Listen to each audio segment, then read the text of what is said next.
সারা দেশে স্বাস্থ্য ও পরিবার কল্যাণ মন্ত্রণালয়ের উদ্যোগে এবং ইউনিসেফের সহযোগিতায় পরিচালিত হচ্ছে ভিটামিন এ প্লাস ক্যাম্পেইন। 6 থেকে 11 মাস বয়সী শিশুদের নীল রঙের ভিটামিন এ ক্যাপসুল এবং 12 থেকে 59 মাস বয়সী শিশুদের লাল রঙের উচ্চমাত্রার ভিটামিন এ ক্যাপসুল খাওয়ানো হয়। প্রায় 2.5 কোটি শিশুকে খাওয়ানো হবে টিকা। জেলা রিপোর্টারদের পাঠানো তথ্য ছবি নিয়ে ডেস্ক রিপোর্ট। আমি কান্না করে দিচ্ছি, জানেন, আমার চাক্কা 2 বার এখানে বাস্ট হয়েছে। সুজন পেশায় ব্যবসায়ী, জানাচ্ছিলেন কিভাবে ব্যস্ত সড়কে লোহার ববি ট্র্যাপে তিনি বিপদে পড়েছিলেন, যার কারণে তার চরম ভোগান্তি ও অর্থনৈতিক ক্ষতি হয়। শুধু সুজন নয়, এমন ক্ষতির শিকার অনেকেই। চট্টগ্রামের বেশিরভাগ জায়গায় সড়ক বিভাজকগুলোর পাশে রাস্তা জুড়ে রয়েছে ববি ট্র্যাপ। গাড়ি চালকদের কাছে যা এক আতঙ্কের নাম। আমি অলরেডি এখানে 3 বার সাফার হয়েছি। আমার মিনিমাম 60,000 টাকা খরচ হয়েছে 2 বারে। এত বাজে অবস্থা ছিল আমার, এবং ঠেলা লোকজন দূরে থেকে আইনা এগুলো নিয়ে যেতে হয়। বাম থেকে গাড়ি চাপ দেয়, এখন চাকার লগে বাঁধে, হয়তো চাকা বাস্ট হলে পরে আমাদের গাড়ি পল্টি খাওয়ার সম্ভাবনা থাকে।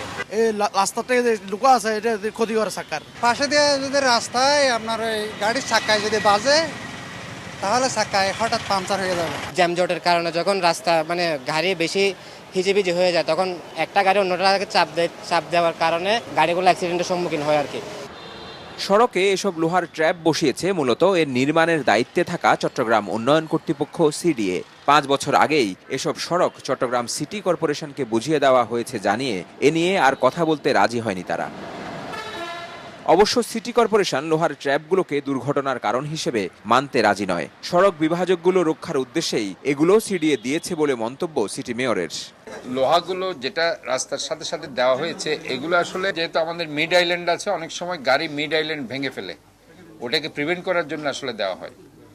ওটা এখনো পর্যন্ত অবশ্য কোনো ধরনের এই ধরনের কোনো রিপোর্ট আমাদের কাছে আসে নেই যে কোনো টায়ার পাংচার হয়েছে অথবা কিছু হয়েছে। সড়কে লোহার ট্র্যাপগুলো অনর্থক দেওয়া হয়েছে বলে মনে করছেন বিশেষজ্ঞরা। এতে দুর্ঘটনার আশঙ্কা বেড়ে যায় বলে মত তাদের। ট্রাফিক আইল্যান্ডটা ইটসেলফ একটা ব্যারিয়ার।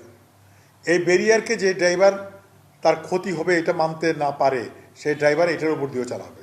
ফুটপাথের ট্রাফিক আইল্যান্ড এবং রেলিং এটা দৃশ্যমান, তো দৃশ্যমান বিষয়টা ব্যারিয়ার হলো না, তার নিচে যেটা স্বাভাবিকভাবে দৃশ্যমান না সেই জিনিসটাকে আমরা ব্যারিয়ার বলছি। এই ব্যারিয়ার দিয়ে তো আমি দুর্ঘটনা লাঘব না, বরং দুর্ঘটনা বাড়ানোর সম্ভাবনাটা এখানে বাড়ে। এসব লোহার ট্র্যাপ সরিয়ে সড়ক আরও নিরাপদ করার কথা বলছেন সাধারণ মানুষ ও সচেতন মহল। মোহসেনাত শিহাব, মাছরাঙ্গা সংবাদ, চট্টগ্রাম।